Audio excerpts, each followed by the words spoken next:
everybody. Merry Christmas to everybody, and congratulations to our brother-in-arm, Olexander Usyk, for, pushing his legacy that much further. He's truly one of the greatest fighters to ever live. He's the greatest cruiserweight champion in the history of the sport. Yes, that's including Evander Holyfield. Evander Holyfield did not have was not as toughly matched up as Olexander Usyk was a cruiserweight. And he's also become one of the best heavyweights of all time in his own right. He's the best cruiserweight of all time, and he's one of the top 4, 5, 6 heavyweights of all time, as far as I'm concerned. Because I have Tyson Fury at the lower end of the top 10 myself.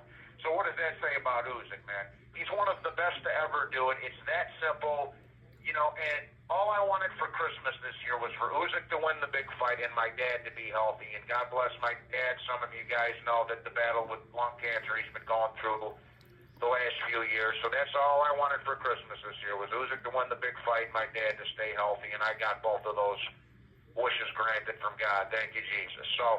But I wanted to just tip my hat to Usyk. I think everybody got a little bit of a Christmas present this year that was rooting for the fella. We're all happy for him. We're all proud of him.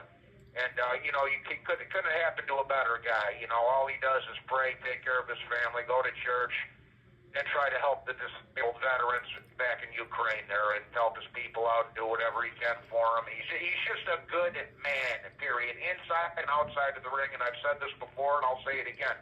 He's a good role model for these young fighters to be looking up to. Not dickheads like Gervonta Davis and Adrian Broner and some of these other ass clowns we got here in America. Alexander Usyk's a great role model, just like Manny Pacquiao was, just like Lomachenko is, just like Chocolatito was, Alexis Arguello, etc., so forth. So I can't be happier for this fella. I'm happier just as happy for everybody that was rooting for the guy, just like I was. He's one of my favorites of this era, and just God bless the man. You guys, listen, man.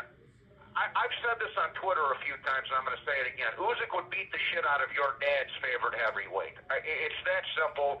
You can count on one hand, not two hands, on one hand, the list of heavyweights from past eras that would have beaten this guy. Okay, Marciano and Joe Louis are too small. Given if they were around today, they'd probably be fighting 168 or something.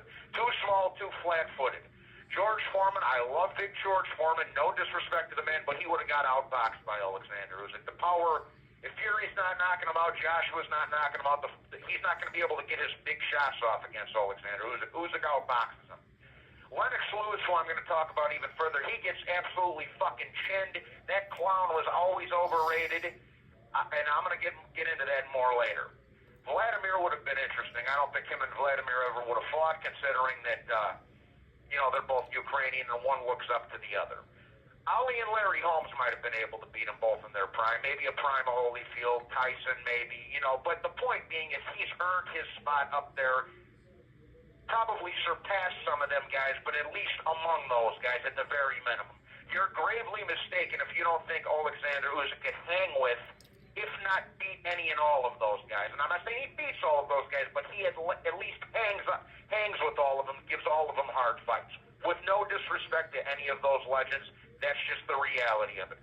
For example, Joe Frazier, one of my favorites of all time, I have a hard time seeing Joe beat him. I think Usyk would outbox him. Joe Frazier was as tough as they come. Him and Holyfield are my two favorite heavyweights of all time. I love that man. Rest in peace to Smoking Joe. But I think Usyk might have outboxed him. I really do. And it's no disrespect. I love most of these guys that I mentioned. Fuck Lennox and a couple of these other guys. But most of these guys I love.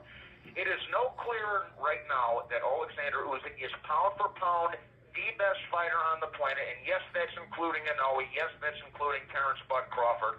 Love Crawford to death. He's a Packers fan. The Packers play tonight, but he's not active enough. And you can't suppress all of Usyk just did with one win over a fucking a damaged goods version of Errol Spence. Sorry.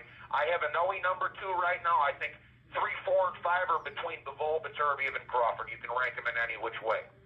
But and another thing, he is clearly Fighter of the Year for 2024. It would be a fucking sacrilege if that man didn't get Fighter of the Year for 2024 after making history and becoming the first undisputed heavyweight champion in 24, 25 years. And like I said earlier, he's the best cruiserweight ever, and he's just solidified himself as one of the best heavyweights in the history of the sport. The case is closed. Two more things I wanted to touch on real quick. Since I thought Daniel Dubois was egregiously disrespectful after the fight, go ahead and go beat Joseph Parker if you can beat Joseph Parker, and then Usyk is gonna fuck your world up again. You know, people forget that Usyk dominated Daniel Dubois in that first fight. Aside of the controversy from the low blow, I gave Dubois one round. Usyk absolutely took him to the fucking cleaners, and he'll take him to the fucking cleaners again should he get past Joseph Parker. If he gets past Joseph Parker, that is. And then Usyk can be two-time undisputed, and his legacy can just go further and further for all you fucking homos to keep hating on the guy. All you British fucks, Anthony Carolla, Frank Warren, Lennox Lewis's bitch ass, all you motherfuckers are upset with this guy because he's better than every single one of you ever was. It's that simple. Fuck Lennox Lewis. Lennox Lewis would have got his ass beat by fucking Olexander Usyk. Lennox Lewis would have got chinned by Usyk. He was getting knocked out by bums like fucking Hakeem Rahman. What the fuck do you think Usyk does to him, bro? Are you fucking out of your mind? Lennox, in the great words of my man Larry Holmes, Lennox couldn't carry Alexander Usyk's jockstrap. And I'm going to end the video on that. I'm going to say Merry Christmas to everybody. God bless our boy. He got the job done again. Please be sure to hit the like and subscribe. Stay safe over the holidays, people. God bless you all, and I will talk to you on the next one. Shout out to Usyk, baby. And I'm out of here. Done.